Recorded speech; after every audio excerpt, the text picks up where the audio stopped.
attending today. I appreciate it. First order of business is review the minutes of September 24th. Motion to second. All those in favor? Aye. Carried unanimously. Now we're gonna go a little out of order. We just passed around a resolution, and I think this is the most important thing we're gonna do for all year. Definitely today, but I think all year. This is really, really great. Before you is a resolution to name actually our person of Catholic Office. I just want to take a second and just say how appreciative I am of Ashley's commitment and her work, and I think that resonates with the entire team and the entire staff. The work that you've done through this interim period has been nothing short of great. It's been really, really hard, and I found it inspiring and intensely appreciative. And I think Ashley, we're excited for you and this incredible group of people to lead this city forward.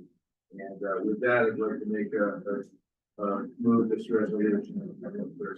Second. Any further discussion? Well, All those in favor? Aye.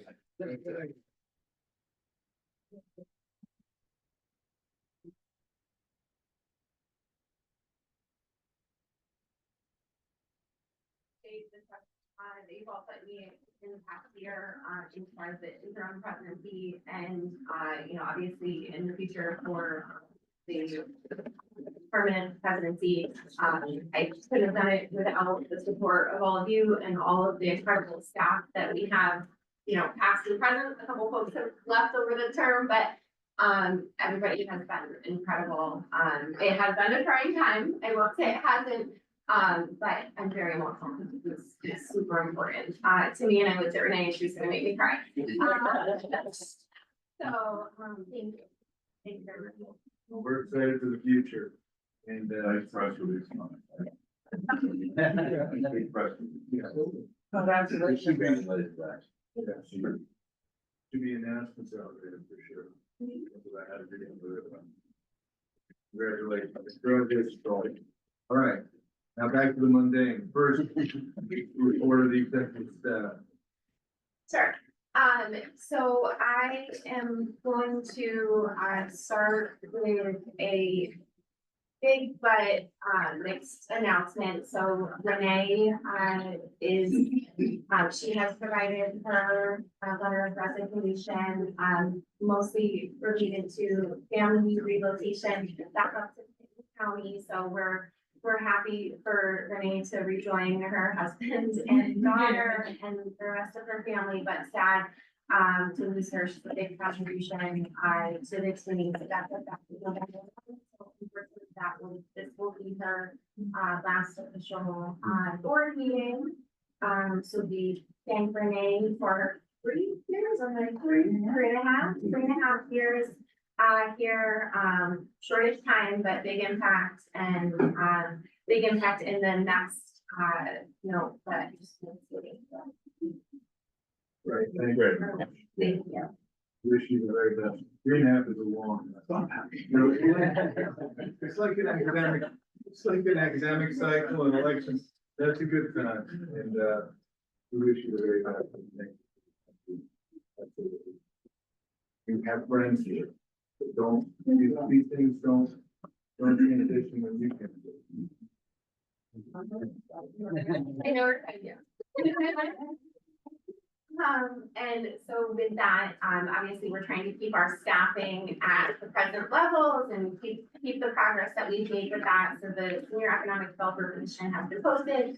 Resumes are coming in a little slower than hoped for, but we'll get that out there. We'll broadcast that through a variety of means, and we'll move through that process. And we find suitable, comparable replacement.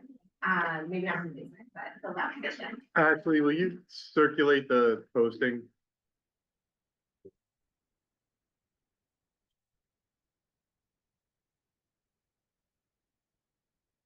And then, so the next, order of business, is an update with respect to, the state grants process. As you know, from multiple meetings prior, our team at CAC Board is really heavily involved in leading the city's downtown revitalization initiative application process every year. We had a win in the bag with Clinton Square. We're going out the third time for, the South Pearl downtown revitalization effort. We successfully submitted the application last Friday, so Friday was insane. And also the rest of the month, but we did a lot of, community engagement to, pair with community engagement that the community has done with respect to the South End Strategic Plan and multiple years and decades of engagement on all of the other initiatives that have taken place. I just wanted to know, we didn't take a light approach this year to the downtown revitalization initiative effort. You know, last year, I think we took a refresh, we took a little bit of a lighter touch to it. This year, we wanted the third time to, we wanted to send it home.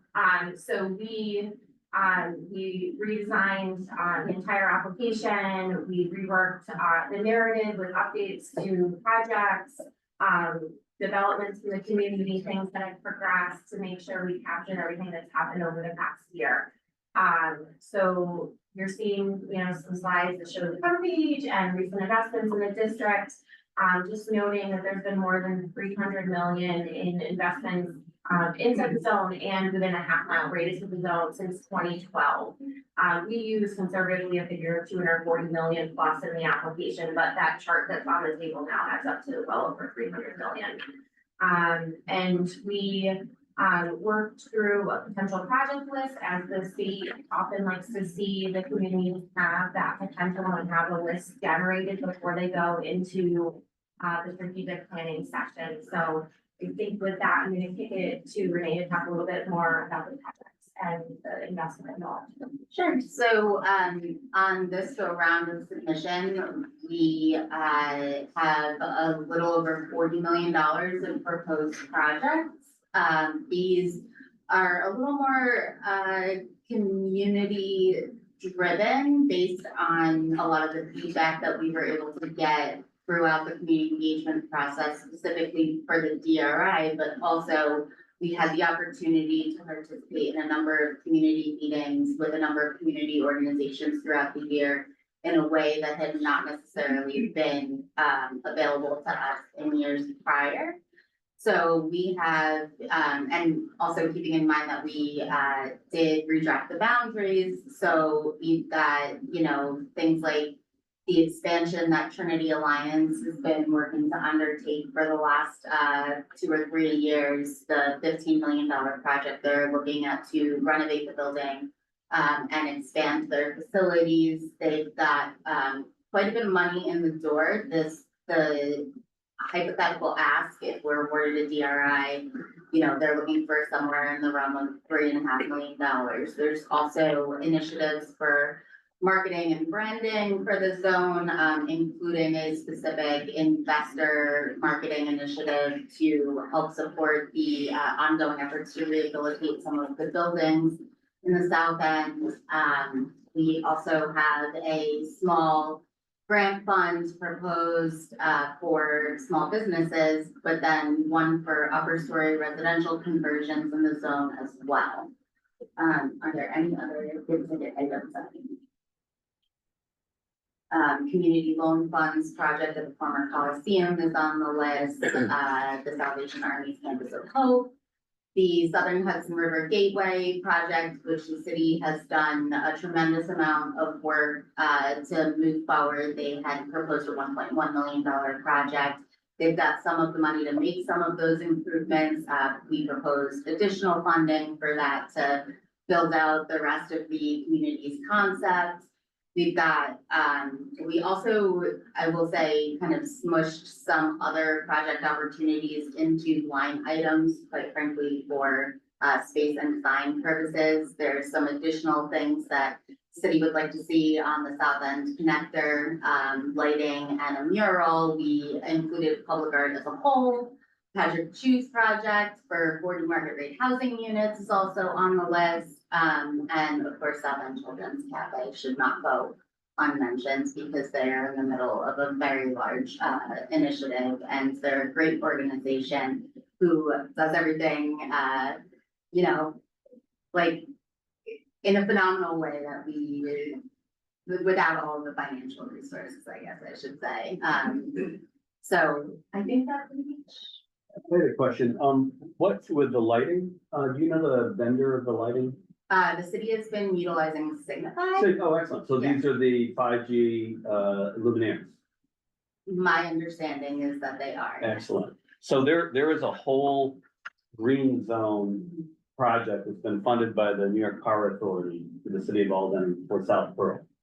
And with 5G, what you do is you bring the fiber to one emitter on a light that provides light, and then it sends 5G service to everyone in the neighborhood. As well as you can layer all types of traffic control, air monitoring, just a whole, whatever you want to layer on top, you can add to those luminaires. And so this, this project, I hope, did you mention that in the proposal, that luminaire aspect of it, or? We definitely talk about public Wi-Fi Okay. and making that available to everyone. Okay, good. So,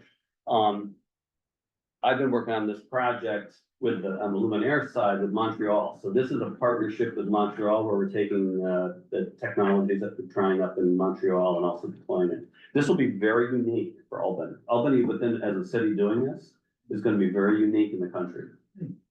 Really How cool. far does it catch? It basically, it's South Pearl, and then it's easy enough to expand down State Street. Like, how far, how many blocks does the service, Oh, like, does it penetrate? penetrates the buildings. But how far, does it go blocks or just a building? Yeah, I'm guessing here, I think it's like a block. Okay. So, but the next opportunity to expand would be Broadway. And you could run it, so think of, you put the soccer stadium in the middle, right? You run Broadway up. You up to the warehouse district, you then close up to then go up to North Pearl and drop down. You then have one giant, you expanded the green zone out, and now you can start to do all types of smart city stuff. Yeah. And potentially Kieran Plaza could become a central hub for that. Interesting. So this is really, I mean, hopefully, the governor's, if we can communicate to the governor's office how this is not just a redevelopment, it's also a smart cities technology development plan proposal as well. Cool. Yeah, very exciting. I love how aspirational you are. We're already talking about soccer stadiums, I know, right? Keenan Plaza, might as well talk marinas and we might as well just throw it out. But think about a soccer stadium, a soccer stadium is gonna put a lot of stress on getting people in and out, right? And that's where you can have, so what's happening is 5G operate, what we didn't have when we tried to do smart cities 10 years ago, we didn't have 5G and we didn't have AI. And now we have those. And so now you can start to look at even the redesign of 787 in this mix starts to become a very different discussion because now you're able to, have you ever been to a game up at Syracuse University at the Dome? Yeah. Amazing, right? The number of people they can get in and out with buses and everything to the outer perimeter is amazingly efficient.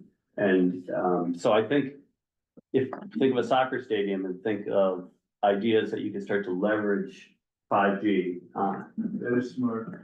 So here's an idea I put out. What if you were to have like a Comcast recording of the game? And then we own it. And we send it, we deliver it on our 5G luminaires to the bars in the north end or on selected bar targets. So that you can either go to the game and watch, or you can go to the bar, selected group of bars that will only have access to the game. You can start, once you have this technology in place, you can start layering all kinds of services over it. It's endless, really. So this is really exciting, and that's going forward regardless of this proposal, that's gonna happen. So the opportunities are really immense. And then we can start going up Central Avenue. You can start doing a lot of different things, although Central Avenue traffic flows really well, but already, but, We'd like a little more. but safety, you just start to layer in safety, for example, right? Yeah. Sure. Yeah, very excited. Thank you. Thank you. And we had a meeting, with the soccer stadium, advocates, whatever, and, we should take that probably an executive session after and do a debrief of what that meeting was about and where we're at. And I like your thought about how do you get all those people into the stadium, because I don't know that we have an idea of how you do that, how you park it, how you, I haven't seen what the impact of it is, so we have a lot of work to do to get from A to B. But, all right, anything more? So I think we're hopeful about this application as far as next steps. The state usually, requests a tour of the zone to walk through and talk about the projects, with the community shortly after the, application submittal, so we're expecting that any day now. And then we're working on, prepping for that tour, prepping for potential presentation. And then we'll see how that goes. I think we're all very committed, to, implementing, this downtown revitalization. And I think we really want to see the award this year. I think, however, despite the past, applications that weren't successful, projects still move forward. So I think we don't have to lose hope if the application isn't successful this year. I don't want to get there at this point because we're gonna win. We just want to say that Restore and other things are options that are out there. We move forward with those, with Hope Development for a Restore application this year in lieu of the DRI award. So there's multiple opportunities for bites at the apple for other sorts of funding. But this DRI opportunity is one unlike many of the others because it's so flexible and we know what it could do for an area like Clinton Square. We were able to leverage, more than 100 million of investment on those projects. Multiple projects happened that weren't funded with DRI support because they were catalyzed by those other investments in surrounding areas on vacant sites that hadn't moved forward in a while. So we see this opportunity, we really want to make this happen, but there are other avenues to pursue those. I would just suggest, there's been an awful lot of state level lobbying, maybe stuff and so stuff that promises made, that's the way. So just to make sure we've got a lot of great questions.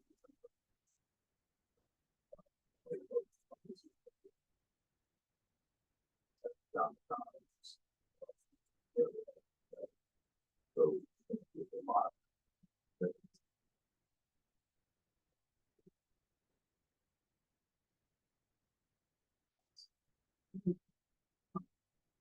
Great place to.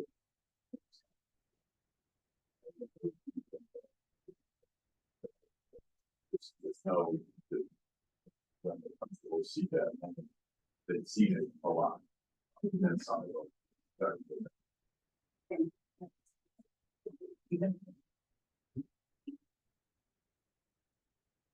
So you would want from downtown revitalization to the. You're the proud owner. of the bus station.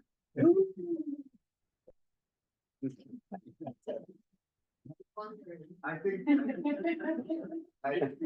It's really. The easiest purchase we ever did. That was Say really give it away. low key announcement, but this is intensely significant. We've now assembled all the property in I guess, the parking lot this week, but early on, all that. And now it's time to, there's nothing standing in our way, with redevelopment plan for this intensely important part of that at all. I really truly believe that the future of this site can impact our city and our region in an incredibly real and material way. It can be catalytic, we have the state, or it can linger and not be. And I think it's at its current state is a low bar, but there's a ton of work to do. I'm not saying that, but the amount of time it's been, we've now assembled all the property. We own all the property. This is a great accomplishment. We have litigation still pending regarding what we should pay for certain people, but we own all the property. There's nothing standing in our way. our future development. I think we need to be thinking about that, and I think it's great that we have, on the day that we announce our permanent, our permanent president, we also have a full assembly. And we are now stepping into it. I think we've got to really think about this at the moment. And amplify our activities. One way or the other. Whether it's decided we did, whether it's one other good idea, the potential to say this is tremendous. We also have the responsibility of owning it. It's an active frustration. It's still working, so that's a process, so we've got to figure out good solutions there.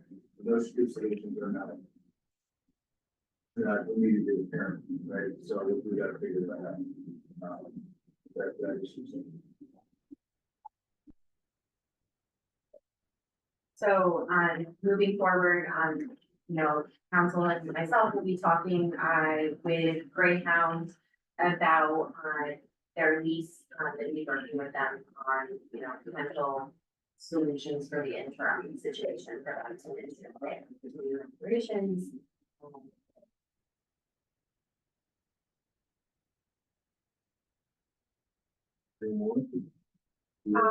Nothing more information update as much of it involves pending litigation and or real estate value. Thanks for doing the work.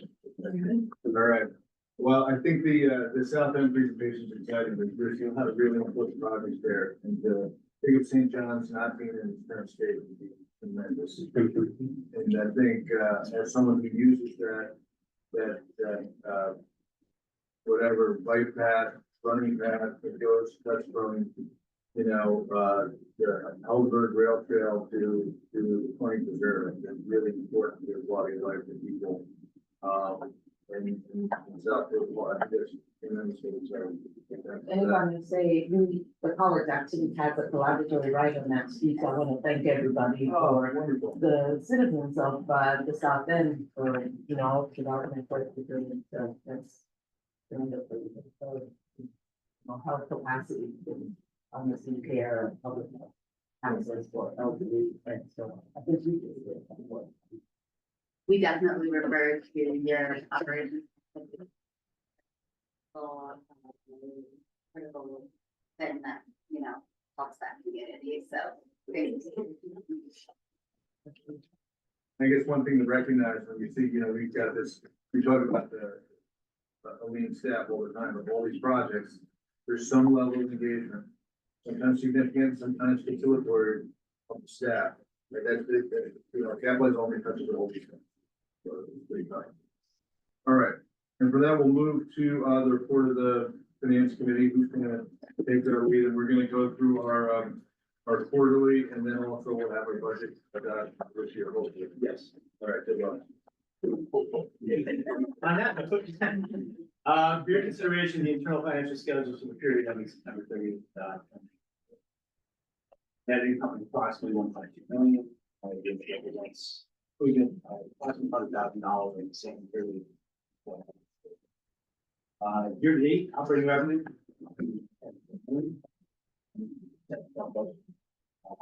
Several factors. Support, budget. Professional service agreement income, 1% of the budget. Investment income, $185,000. It's not on a percentage basis, but on a dollar basis. We have made great strides in reporting during our investment team. We have shared with the best last year, and right in the back in December, but of course, it might change. Program revenue for the period, meetings. This results in grant. Grant programs, as well as sales of college property made this year. An anomalous event that comes. Again, year to date, operating revenue approximately 4.2%. Year to date expenses, approximately 1.1 million, 21% under budget, primarily due to staff members that the organization maintains. And, underutilization of the benefits provided to seven times, so approximately $289,000 from over performance. Professional fees are approximately $42,000 over budget, 19%. That's primarily a function of our project work. Had a busy year.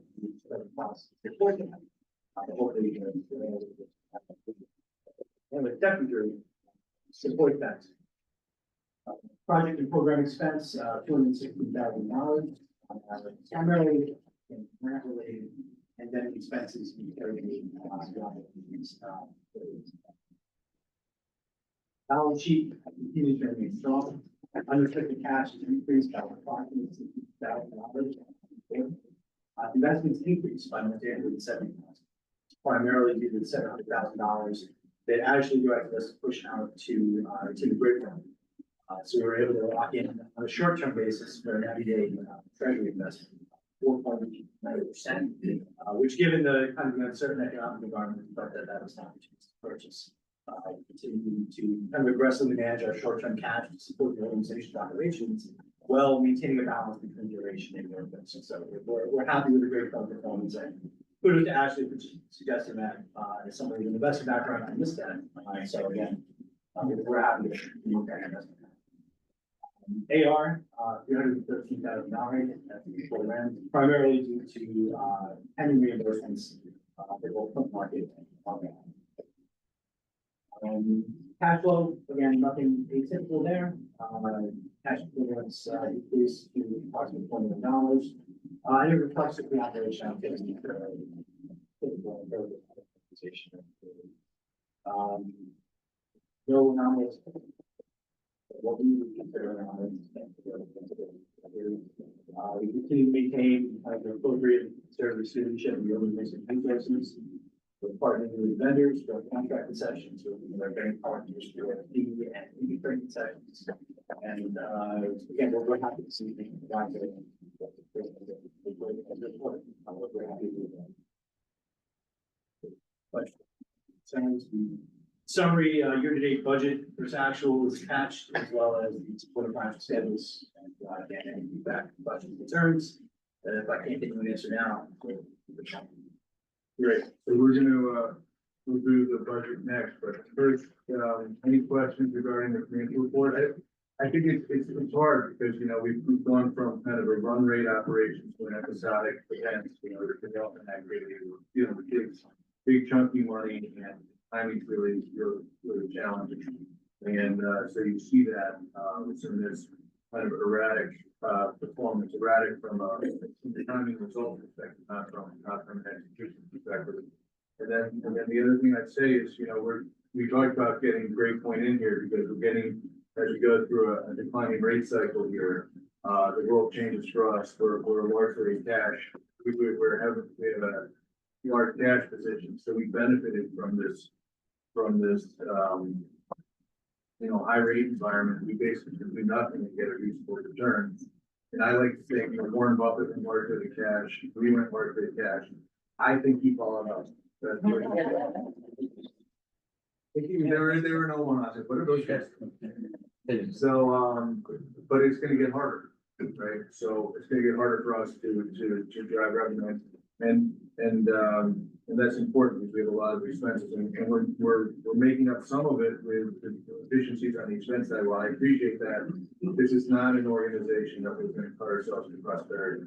We need resources to drive profitability. That requires staffing and good competent people that we can have. But we're not going to cut ourselves to prosperity. And your question for you, do we have any expenses and or capital allocation that we can pull back into finance questions? We always have folks.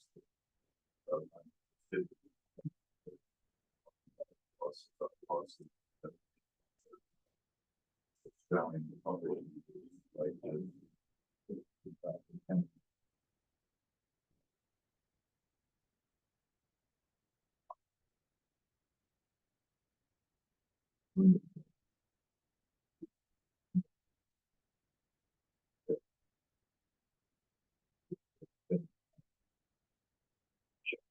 So we actually did reach out to our partners at PHI for everything. The application of certain revenue obligations. Is going to time we make those. We are subject to certain requirements for submission. We're actually in the process of submitting for a portion of that account. That is a 650 reimbursement that could potentially get. It's currently budgeted to $7 million. That would alter the 25 projected budget, but again. But that's the only other way. I'm talking about the wrong. So for revenue. And do something that makes our net income smaller. So we did, actually. So this is probably a better case than what we would expect. It's pushing into next year. There's a 7-figure allocation, especially from primarily due to the timing of projects closedowns. Have you mind other opportunities, the market is very important. At this point, for being in late October, I think we're a little late on being able to react to that, but we did take that into consideration, knowing that, you know, this is a public organization, for transparency. So I think our goal is to have both those figures roughly comparable.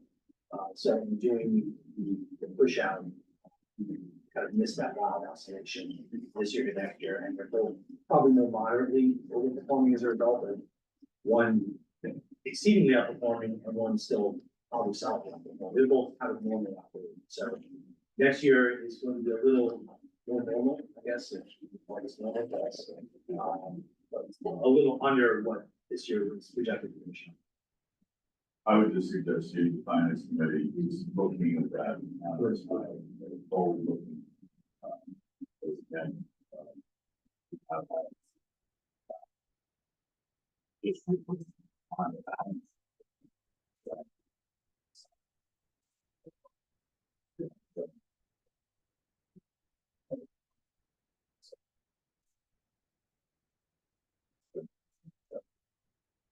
And again, I would attribute that, I'm going to add a full response, but I would attribute that to oscillation. All the projects taken that are clearly one-offs, they're special events that won't occur. So, well, it seems like we're generating. We grant, the problem is the people looking over the grants who don't. And they just come over every now and then and look at our balance sheet and look at the results and say, oh my gosh, there's money. I'd like some. They misconstrue us as government. It's public money, it's private. Like, we have private capital and, we have to. Great. And I think page 22, which we're not at the budget yet, but page 2, the projections in terms of, you know, what we put submit into Paris each year. Those help present the case that like, this is not, you know, this is exclusive to grants that we've received in the present year and past year and wrapping up some grants next year, but you know, 26, 27, and 28, just from the modest sort of calculations that we do to project out those years, those are, you know, showing, you know, losses more in alignment, I think, with where we were trending before we started drawing down all of these grant resources for various programs. So, Because the reality is our run rate of expenses exceeds the run rate of income. Yes. You know, we're bringing on income and others, what we get in the idea does not cover our expenses that you know. So. Important to remember. All right, any other questions on the quarterly financial statement? Then we'll just want to do a few more through the budget. Sure, one more thing to add, just as a note, an investment. Both that and employees now are paid upon. That's it.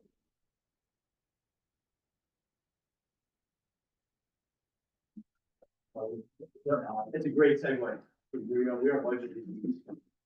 Yeah. So, from a full, you know, yeah, grant, higher one.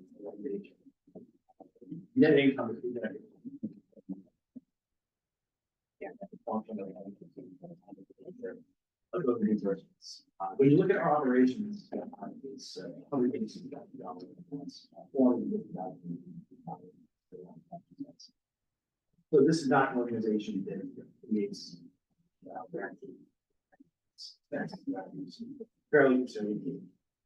Out there, like, bring forward, reflects that.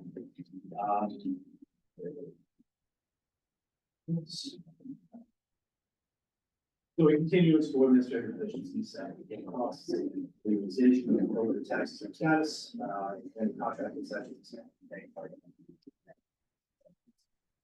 This was created in concert with the state.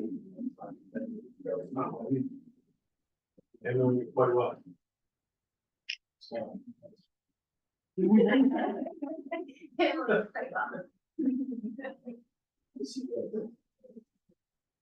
So again, the blown out schedule in both the summary and detailed action. Most, again, our biggest variance in around payments.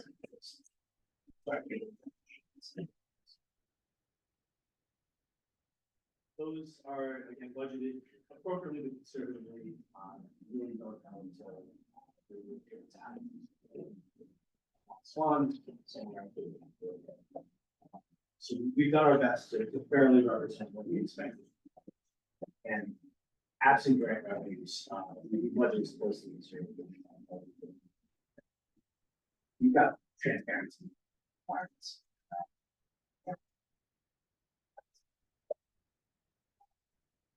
Except any questions, comments, or concerns, again, I think the forward-looking budget is in comparison. Yes, it's good. I kind of show the breakout primarily. Most similar year to year, professional services, real estate. But again, our part is a great point. Continue to provide us with solid investment guidance, and we like that the investment portfolio provides a kind of a buffer.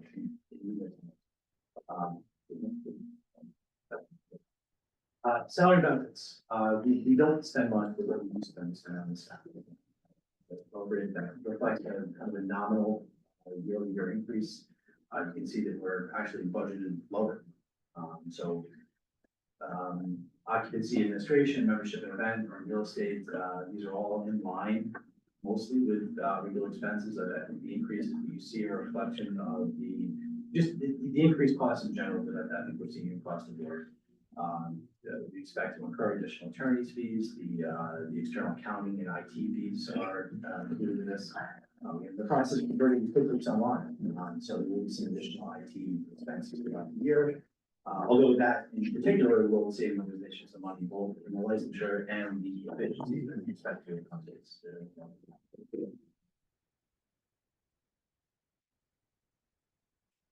And it's a lot. I'm happy to take questions, here if I can answer them or. I think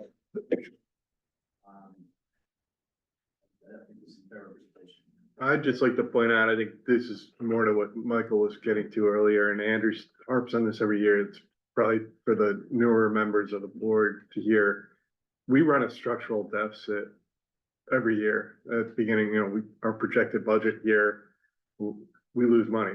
And that's been the theme almost every year that I've been here, that our budget starts off we're in the hole to start. But for staff chasing grant revenues, but for the IDA support, we would be very much in the hole. We have these one-time transactions that seem to happen year over year. But the sale of the Palace properties, for example, netted us $140,000 this year. That doesn't happen. I mean, it happens every year, but it's not something you can look out and say, oh, we're going to sell the Palace properties this year, and make $140,000 and put that in the budget. And that's how we're going to balance our budget. So I think, it's just important to know, right from the get-go, we start in the hole with our projected budget. And then, if we were fully staffed and, we're spending all our salary money and we didn't have those one-time events at the end of the year, we would show a loss. So I think this year is very much an anomalous situation. And if people come looking at us for our cash, we need that cash to effectuate all the stuff we do, and, I don't know if we're lucky or good or a little bit of both, but, we seem to manage that structural deficit every year. Well, I have a question too, but before we want to get a motion to accept the budget. Absolutely. Okay, Second. So, any other questions? I guess we should have asked this at finance, but what interest rate projection did you use to do your budget forecasting? And so much of it's gonna be driven by what the federal and what the Fed does. Yeah, most of it's about like 3%. I mean, for the expensive, we did about 3%, 3 to 5, and then the interest rate after our first meeting, we took down the interest income. Have all getting to lowering our deposit rates? Yeah, and the big one, yeah.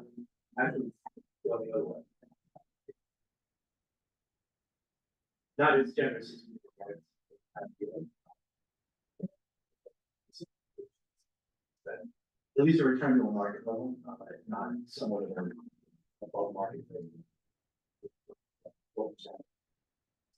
For the primary CAC operating. And we did work with Partners Group to create investment income projection, so the portfolio projection is tied back to, the map of Just go back and look at whatever, whatever you want to look at the online, yes. You're gonna have to make it really, see how that conforms to what your revenue projections are, because my expectation is it's not gonna be perfectly linear, but your deposit rates are gonna move in parallel with whatever the federal is doing. It would even open this Pandora's box, because once this is done, I can leave the board.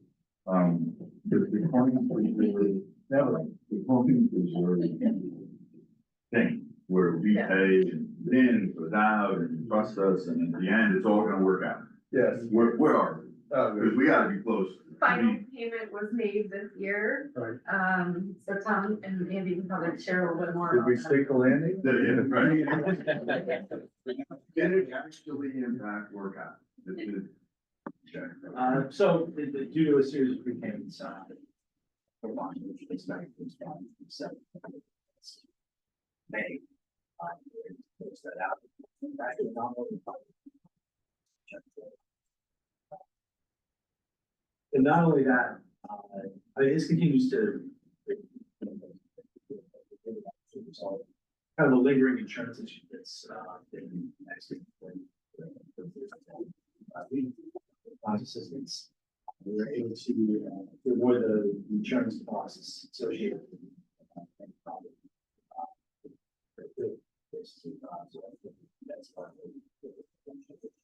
when you talk about the risk aggregator, CMC property,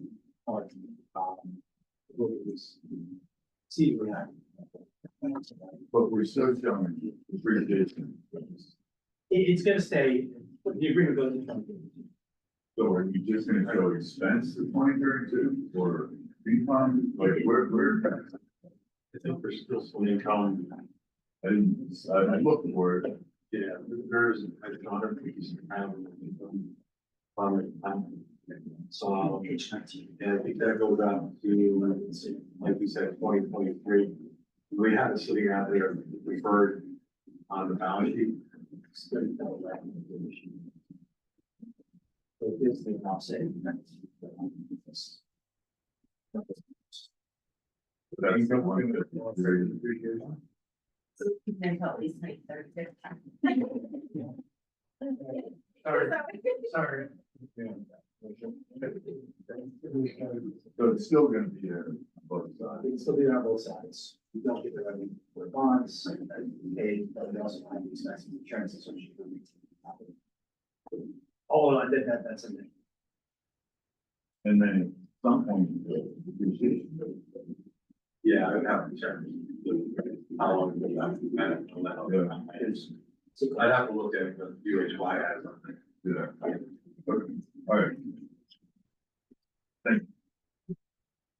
One thing that'd be interesting, I think, might help the presentation, when we look at this, we do like some kind of visual presentation, which kind of key sectors of, and kind of go back 5 years, show maybe a line graph or something, shows outcome and then it just gives people a visual idea of what it looks like. If you just see this in the snapshots, multi-page spreadsheets and then started to get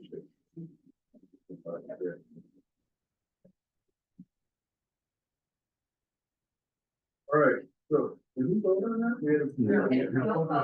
All right, any further questions? To the team? All those in favor? Aye. Are there any opposed? Carried unanimously. Next job. I appreciate that. Thank you so much. All right, then we have, the second, the audit commission. It is. And on behalf of Heather and I, we. Me and me. Me and me. We met with UHY, Brian Kearns and Jessica Blau remain as our auditors and project management for the audit, and as well as the tax advisor is the same. So no changes from last year. The engagement, we really no real issues to bring to the board, you know, slight change in liability determination on unfunded or on vacation time, but other than that, it's no real changes. There was no change to also the annual review of corporate policies, code of ethics, whistleblower and conflict of interest. We reviewed, determined that there was no need for modifications. We're in compliance on whatever authorities control also requests, and we're ready to start the engagement for the upcoming year. There's no action to take, right? No, it's a annual review. And we have the engagement letters. Yeah. So have signed them, right? Yeah. I appreciate it. And then we have a report of the governance committee. Right? Sure. See, what do we have first? All right, so we talked about this at finance committee too. I guess resolution 1224, can we get a motion? Second. No second. This came up at the board, I think last meeting or 2 meetings ago. Due to some quirks in the number of officers and that we currently have and directors, our current procurement policy was a little bit unwieldy.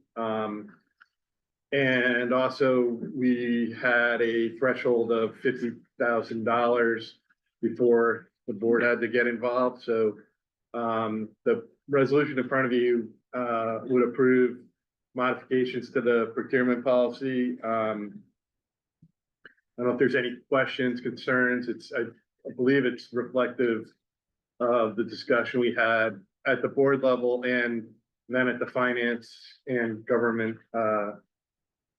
committee meetings as well. Yeah, and I'm gonna make one amendment and propose it to the board is basically that as opposed to tying it into positions where based on the whim of employment status, we may or may not have 2 officers or 1 officer and 1 director or something like that. I'm gonna say, we're gonna leave it at 2 officers, and if such, any one of those positions is vacant, another position that's determined in the discretion of the president. Okay, so if there doesn't happen to be a person named as an officer or as a director, at least it can continue to move forward as determined by the president. And this coming out of finance and governance, both committees recommended that we make this change. And so the additional, So from a governance perspective, Ashley, you'd be able to appoint second person, not officer, not approved by the board.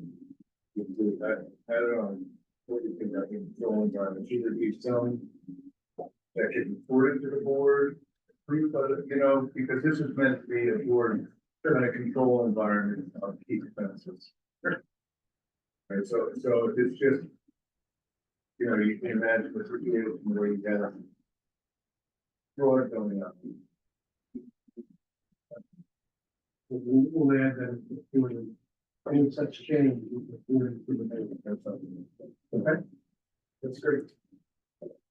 For whatever, I think these numbers are low. I think this is easy for us to approve that. I would love to see us increase the threshold and increase the reporting. So that those expenses don't be over $22 can be approved, but have to be approved back to the board, the audit committee, somebody, the finance committee. So we have transparency and control. But we don't have the board.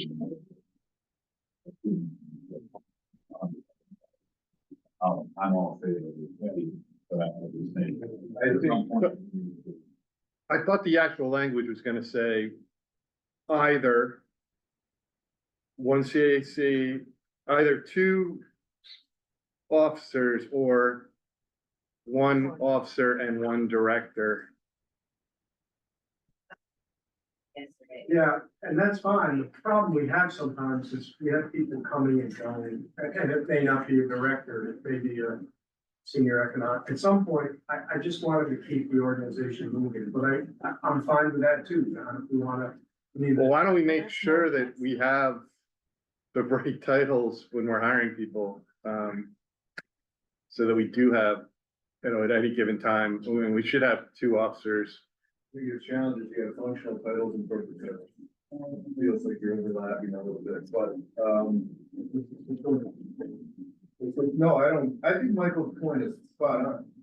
I don't want to get in the weeds of making it, and we don't want to be an impediment. We just gotta make sure that there's transparency and good control environment to make sure we're doing. What we need to do as the last thing we want to do is be approving expenses. Where we don't know enough about it, we don't see it, we're not there, we're not available. It puts us in an awkward position because we don't know the depth of what's going on. Oftentimes these things have to be timely and we don't have the ability to do that. And it's really challenging to ask the board to get involved in things of this nature. So I think Michael articulated that really well. I don't have the perfect solution. I'm open to it. Tom and the staff have presented something. I got no issue with it. Let's just make sure that we have the right control environment and the thresholds can be what they are. You know, whether it was what John said or what you're saying, or you said two officers and an officer and the director. That's what John said. You said two officers or a person has their. Or one officer, we always have an officer. Yeah, I think that's good. And we always have And directors. we're doubling, we're increasing the threshold from 50 to 100, right? Well, should we be out talking to UHY and, you know, since they're gonna be, they always review from an internal control perspective, right? So I think that would be the final sign off, I would say. I mean, if Ashley gets to a point, whoever she wants, there's no internal control. It's Ashley's making the decision at that level. I prefer not to be. But if we had reporting that. For the board,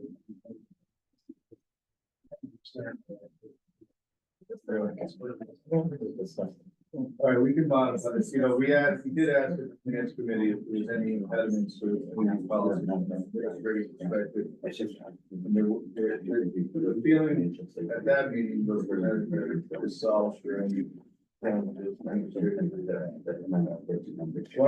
don't we just go, most people have a view to change it, if there's a consensus to change it, or we'll just approve it and we can into this. I think we all know the spirit of that. I was gonna suggest whatever John and Ashley were saying, it sounds like they were saying the same thing, that we go with that for purposes of comfort, they seem to know So that's 2 officers and an officer and a director, but always having a officer.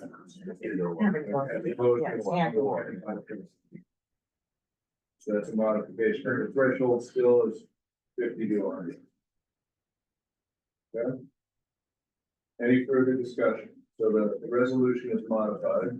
I think the resolution works as written, and without any modification. Right now, it's one officer. One officer, one director. That's it.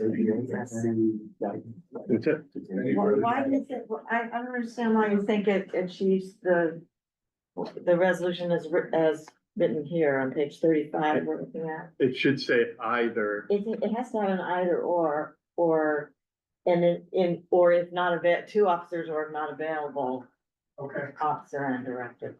got it. Which is what we discussed, I think, at finance and governance. We signed a 5-year contract to plow parking lot. That comes to the board. Well, I guess it depends on how you balance. Depends. It's kind of crazy, well, because I think it's the value of the contract, so it's not an annual expenditure. So if we have to pay $30,000 a year to plow, that's cutting grass, so we're not taking snow. But again, that comes to the board. If it exceeds the $100,000, I'm good with this, I just think, maybe at some point, the hardest working committee takes a look at, what's our intent here? What's the word policy here? What's the board need to do, and we need oversight as opposed to what we do. Yes, I should be oversight. Why don't we do this? Why don't we approve it as is, with that, for those stated changes, either or, or something.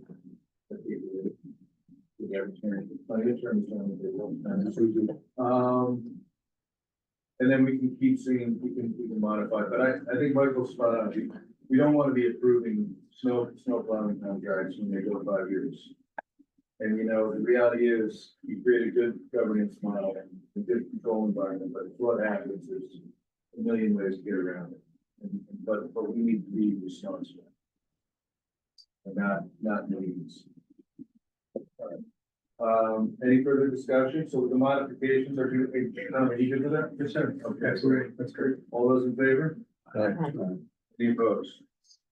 Great, so that was resolution 12, 2024. We got others, right, Tom? so we also approved, I think the only,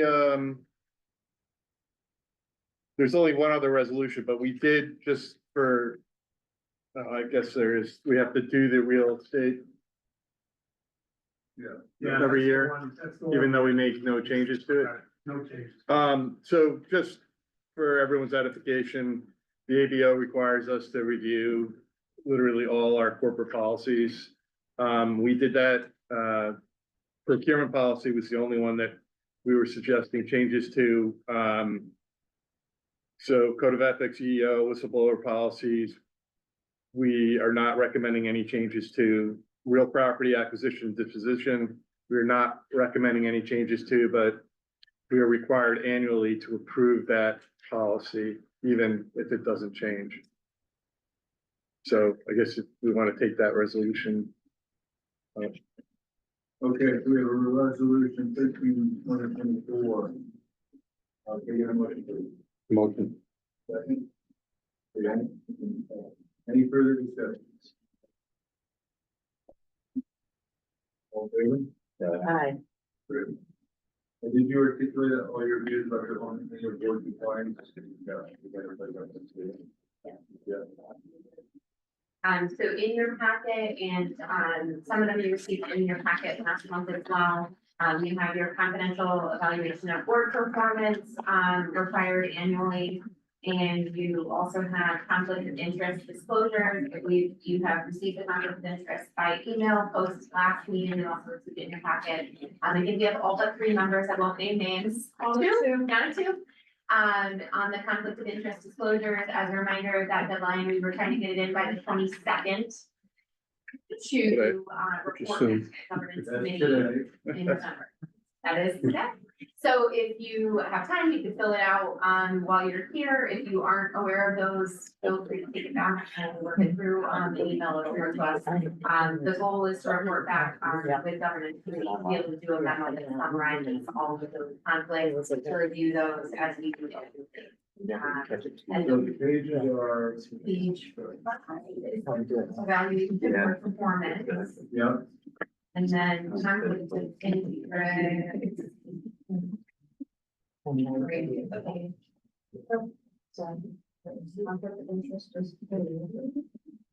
Okay. There's another one. Okay, somebody else. I can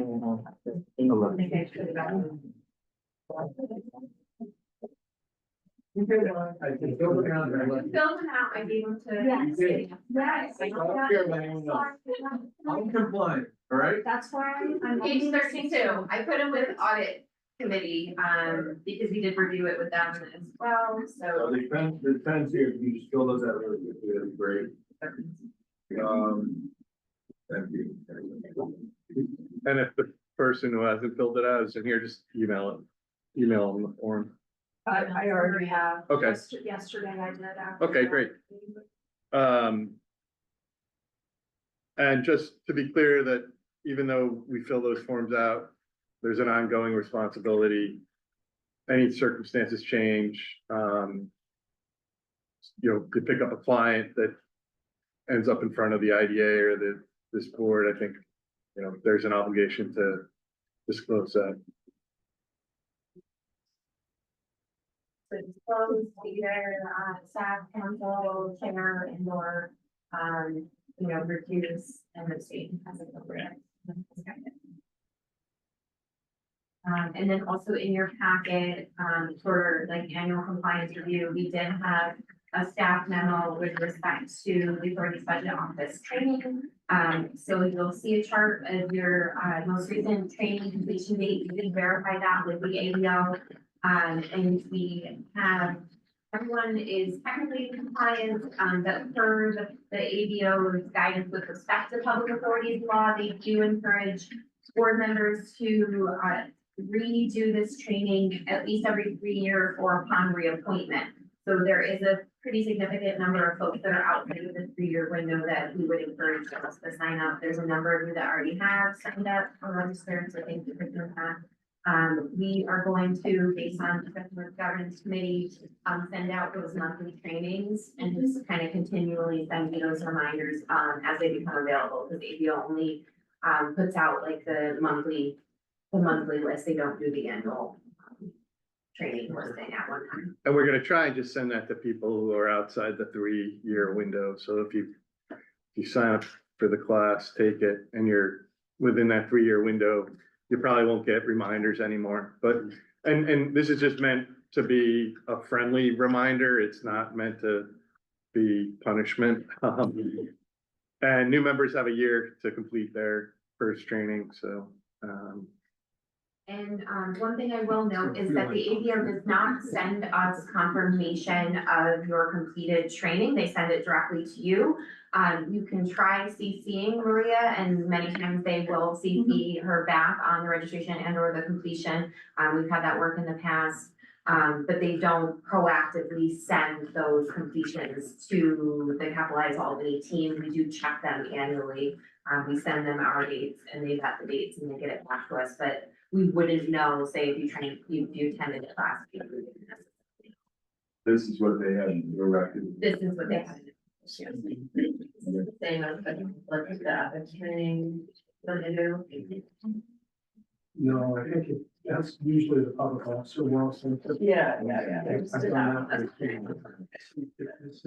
Okay. No, I mean, I'm good. Yeah. That's better. And I did want to add that next few trainings are November 13th and the 20th. They do have one October 23rd. I'm not sure if it's closed out. I did have somebody try to register for it. And it said it was closed out already. Which one's booked out? I believe the 23rd. 23rd. Oh, So the 13th. into that. So for the new members, do you need to do this in addition to the orientation you received the residents? Yes, it's part of your orientation. Understood. And you have a year before. Yeah. So definitely put it off to the last minute.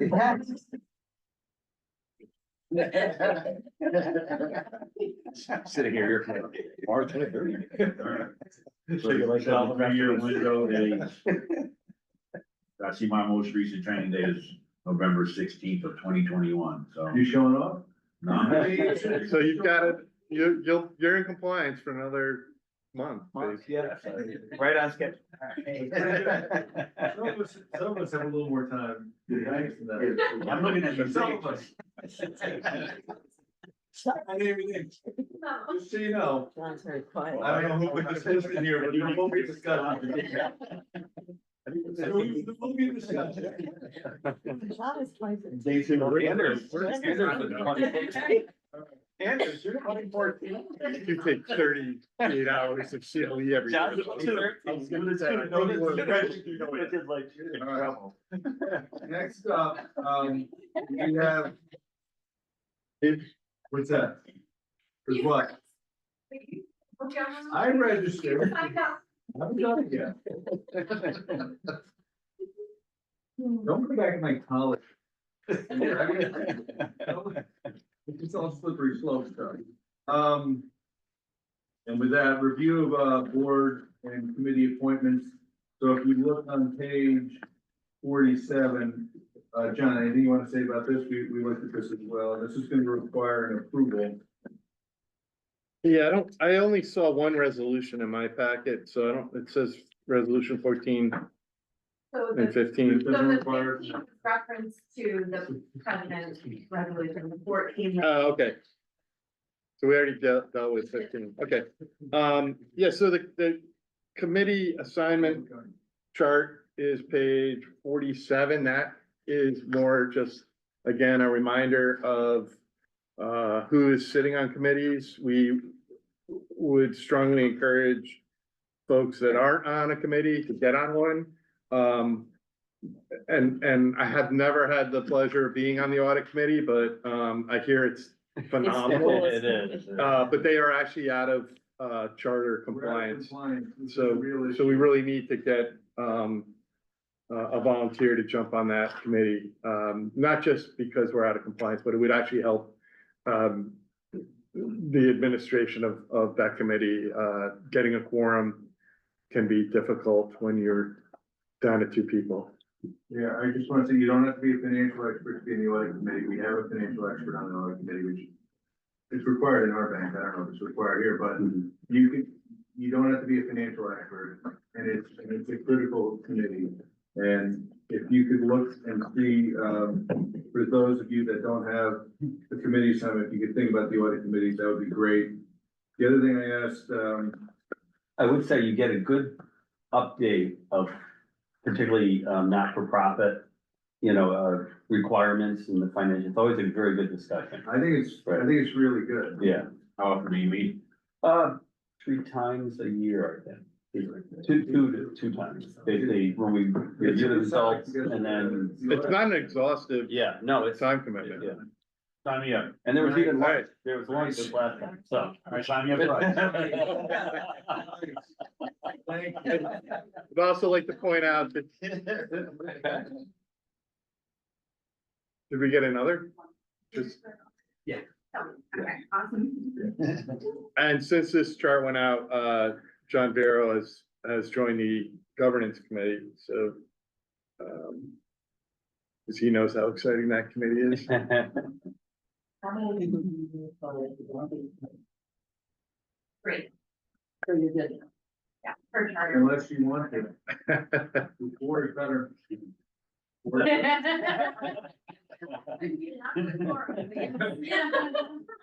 I do try, yeah. I do agree. It's a pretty interesting committee and it's important. And a straight visibility and into the operations of the organization and all of that's just, it's a great team. Do you have to be in person for that, or it's gonna be a traveling, for example, that they can participate in those people, for example? Right, so the town of the forum purposes, you do have to be physically present. But you can, as long as we have a forum, anyone can participate virtually or something like that, yes.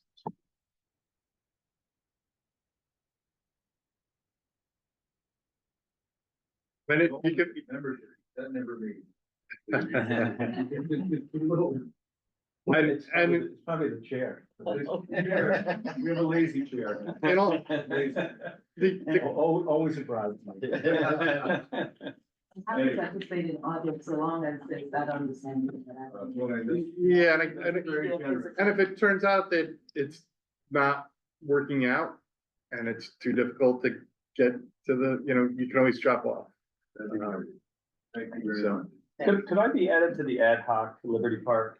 Absolutely. Because I'm kind of active down in that area on the No, I think it'd technology be really side. important. But And I would say that anybody that wants to attend the Liberty Park Committee is welcome to any member here, I'm a committee or not. do we have to worry about quorum issues at some point if we have too many members on that committee? No, if you have five, I think it's maybe. No, a quorum of like the board, basically. oh, you got too many. We would have a board meeting essentially. I don't know that that's an issue if we're, No. okay, okay. The other thing I asked Tom to look at is having an executive committee of two people. It makes sense to me. We don't use the executive committee. We've got a practice of that, which I think is a really good thing. The past practice was kind of assert the activities of the board, and I think that was helpful. And I think Michael really was good about kind of reconfiguring our thought process there. But it does have, I believe, I have to check the chart, the powers of the board, and having two people on that. I asked Tom to look at whether it's the officers, or the sheriff's committee, something, so that's available if an absolute emergency or something, fire, executive, but it can be more valid. There room for one more on the ad hoc? The repart. Thank you. All right. So that doesn't mean, Nope, that doesn't, if we took the resolution. we still have to do, the 1424 resolution, which I think was changed and recirculated, Yeah, separate. separate one. Package, that's been revised accordingly. We have 6 board members whose term is expiring this year. And then we have 2 new board members who need to be confirmed at the, all 8 will get confirmed at the membership meeting. So that's the resolution in front of you. Let's get a motion. Right, so further discussion of that, Tom, anything you want to say about that? Do you want to talk about this, so We talked about staggering. staggering, I mean, Amending the bylaws to sort of formally incorporate this thought of staggering, et cetera. So if the bylaws currently say up 3 years fixed, right? So, we're putting it in up to 3 years as determined by the board. This will also be, because it's a bylaw change, the members will see this in December at our annual meeting. So they'll confirm that, they'll need to confirm the change. Just so we're gonna.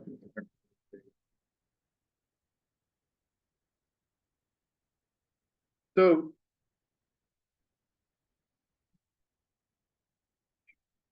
I just have a.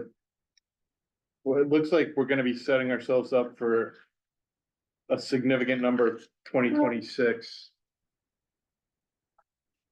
members, by changing it to.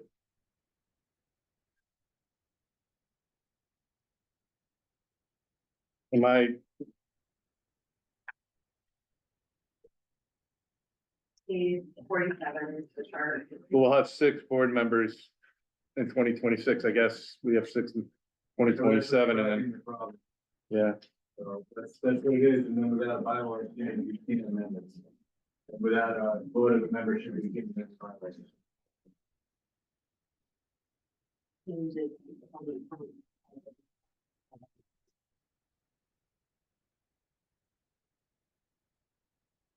I know Michael would like to change his to 2025. Dan Bond.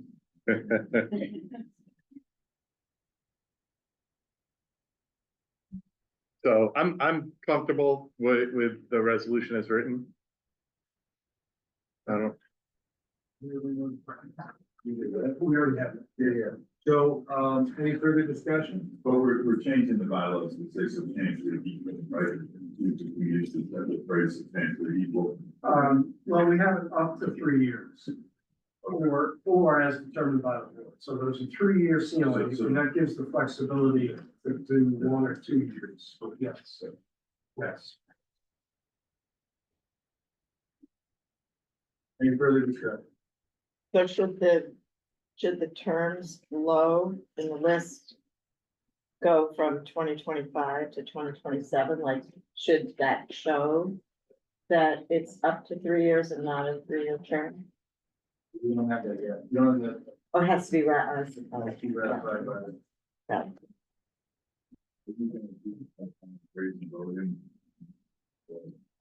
Yeah, so we do, when we historically do this, there's these 8 before the board today, and simply you're nominated.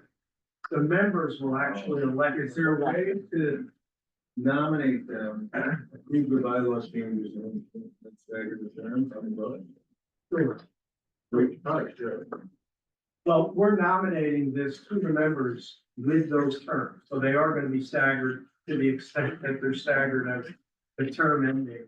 Right, because the term will start on January 1st, 2020. And then it will go through those dates. At least that's the proposal from the board to the members. And then the members will actually vote on this in December. Right? And at the same time, the same vote is going to occur this bylaw change, because they need to approve the bylaw change at the same time with these different terms. And so can that bylaw change be applied retroactively to these terms? This is I being, guess it's my question. Yeah, sure. Members can approve anything they want. I mean, they're the ones who control the entire So process. should we And in recommend? fact, the board has the right to amend the bylaws, subject to the next member meeting. So that's in fact what we're doing here. So if we're doing that, if we're amending, and we're not amending the bylaws, Well, we could. what We we're could amend the saying- bylaws and create and recommend a staggered term. We are recommending this today to do that at the board meeting, because this doesn't take effect until January anyways. So there's no need to do it. You could do it today, do it for a month, but it doesn't really matter because their terms don't start until January of next year. Or should we recommend, as opposed to having everybody term goes to 2027, should we recommend a staggered term? I mean, what would make sense is to take 2 of the 2027 terms and make them a 2025. Do you want to, we have time to take it back to the next board meeting? I think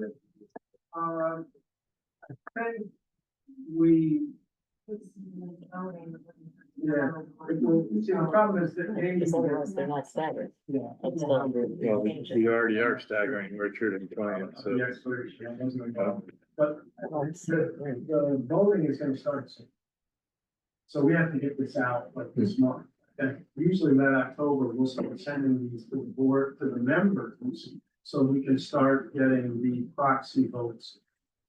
Pilot dates within which we have to send out proxy votes. Yeah. So that's I like guess the question is, should we amend this to have 2 1-year terms, 2 2-year terms, and then with a board 2-year terms?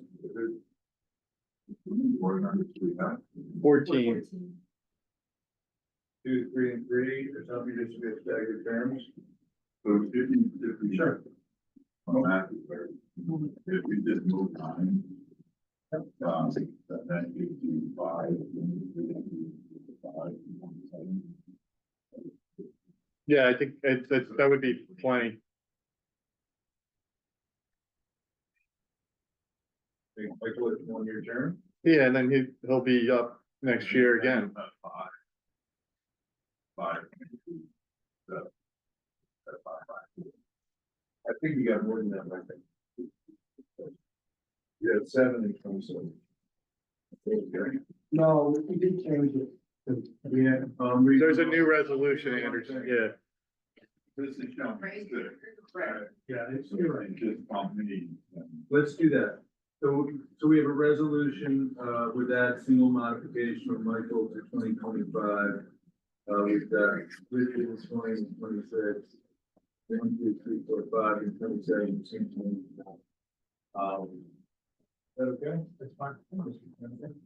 All right. So then procedurally, as we vote on this, the minutes will reflect that you're not voting for yourself. Yeah, so we're gonna do that right now. We're gonna do it very quickly.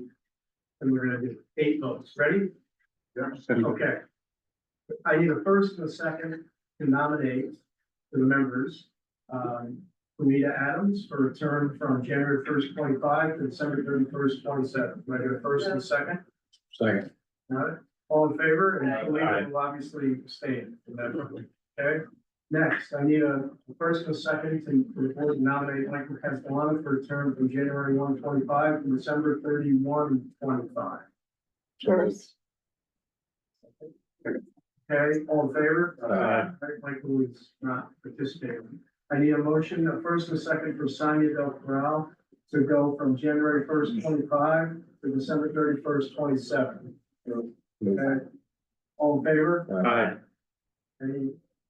And Sonia is abstaining. Okay, I need a motion, first and second for Anthony Gaddy from January 25 to December 27. Second. Okay, all in favor? Aye. Okay, and Anthony is abstaining. I need a motion for Heather Mulligan from January 25 to December 27.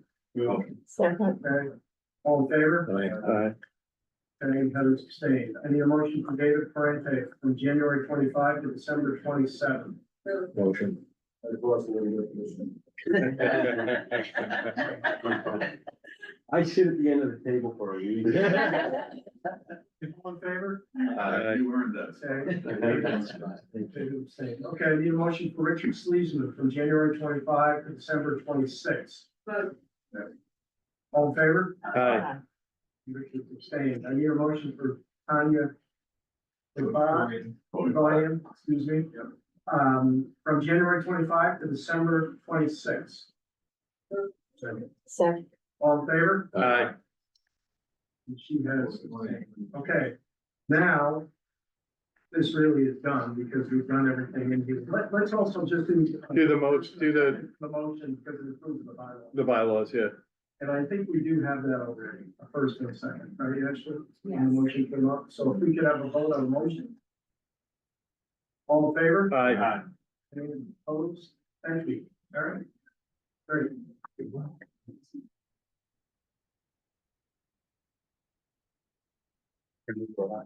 All right, the next up is, Liberty Park update, and I think for this, we'll go into, Executive session, we're gonna discuss, potential disposition of real estate, the publicity of which would substantially affect the value thereof, and also employment history of, staff individuals. So moved. All in favor?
you mention the hiring and.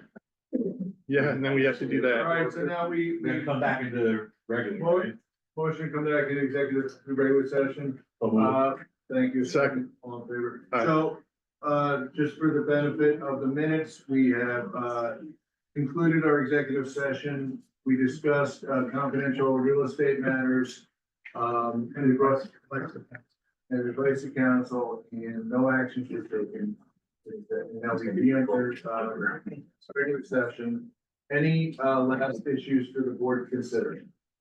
Just, as we're thinking about big dreams and so on for the region, I know that we've had some conversations, 5 different colleges have had conversations around trying to expand and have this place be attractive, becoming like a biotech hub of some sorts. Havidan from New Albany and his team, our PI, President Schmidt, I think he presented at a different location.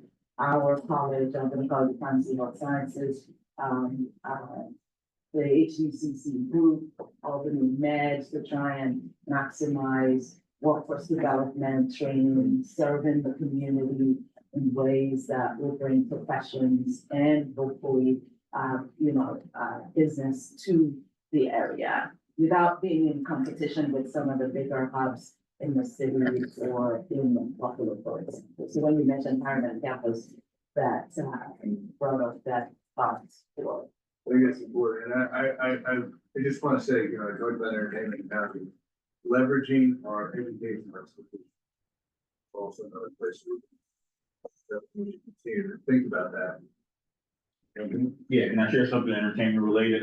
This weekend is a very important weekend for the, for an industry that we're gonna take a more keen interest in, advocacy with in TV and film and developing the TV and film industry here. So Kevin Johnson from the Palace is hosting the 2nd annual Renaissance Black Film Festival. And we got one of our members here from, LA to, do a screening for her film, love story called, The Summer of Violence. It's already getting recognition. It's been playing in select cities around the country. We were fortunate enough to get my high school friend, who was the executive producer, here for a special screening on Thursday at the Spectrum Theater. So it's a weekend of industry from high level. We've been more behind the scenes than worrying about getting our logo and our face and name on stuff. We just really want to push this industry going forward next year, so we can kind of maybe do some more Gilded Age type production. And we feel like if we're proactive, the way we've taken the approach, we'll be able to actively go out to Los Angeles and seek projects to bring here and not just kind of wait for projects to identify the region as a location they want to shoot. So if you can support, that would be great this weekend, but we'll be around. Okay, can you circulate the information? Thank you. That'd be great. Uh, And then Send that we out. need to think about how to properly recognize, celebrate, and announce actually the position or permanence of her position, her existing position, but it's been made permanent. Yeah. And maybe we can get together, I don't know if people want to get together, Thursday after work or something like that, with the that'd be nice to get together as a board and have a issue with the happy hour somewhere, just to celebrate the good work that we do, and Ashley specifically, it never gets old celebrating Ashley. Thursday might get a little filter. All right. We're gonna figure it out. We're gonna figure it out. That's the one day. I'm gonna make a motion to adjourn because I think we're. We'll figure it out and I'll circulate it. Okay. Thank you. Congrats.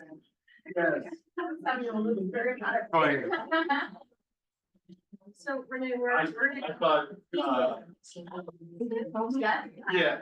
I know you. the RCI. Yeah. Anyway,